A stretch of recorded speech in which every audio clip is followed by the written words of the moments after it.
Yes, my name's Colin Monk. I work at the University of Brighton. And the background to the Super Cities project, let's call it that, is some work that HSBC, the bank, commissioned initially, I think it was about 3 or 4 years ago. And they put together a report called The Future of Business in the UK. And they got a trend forecasting company to do this. And the mechanism that this research team used was to identify the cities in the UK that they thought had tremendous potential for growth. And being a trend forecasting company, they used some interesting language. The report is wonderful for the new words it creates. But they said, where are the super cities going to be in the UK of the future? And the first report, they identified 5. And then they updated the report last summer, and they expanded it to a further 7, 2 more new ones. The interesting thing was that the first report had a somewhat predictable, London, Liverpool, Leeds, etc. But in that first report was Brighton.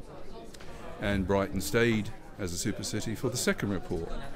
And essentially the report was looking at not so much the situation today, but what the situation would be in the future. In other words, what was the potential of these cities? So Brighton, as the smallest city identified, was seen as having an immense potential to become a super city.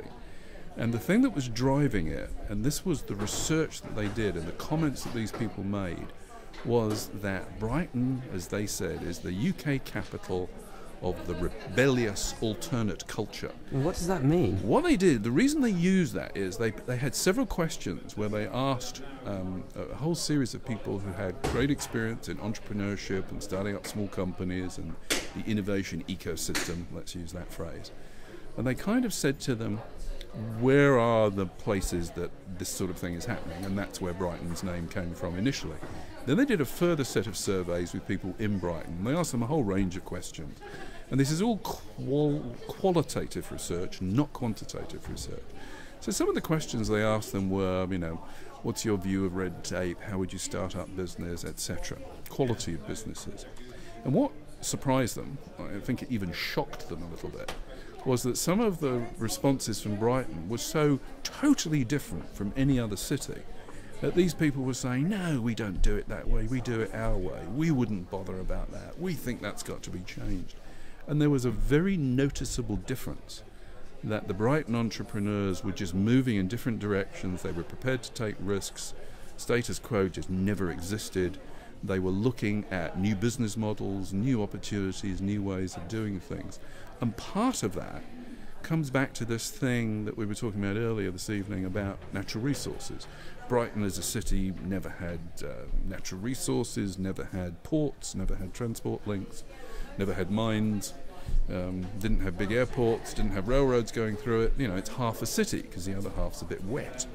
But what Brighton's got is just this raw talent coupled with being a fabulous place to live. And there's a whole bunch of other work going on that you might have come across from an American guy called Richard Florida, The Creative Classes, where he has led the way in saying that the most interesting aspect of urban living today is that for the first time ever, people can choose where they live. They don't have to live where they work. So you don't have to live next to the mine, next to the factory, next to the office. You can live some way away because you may be working at home on your own, rarely visiting other people. And when you can choose where you live, you're obviously going to live in a nice place. And a place like Brighton has an immense amount of appeal for a wide circle of people. Hence, Brighton's new natural resources, a great place to live, and a fabulous collection of people. Once you put that group together, anything can happen.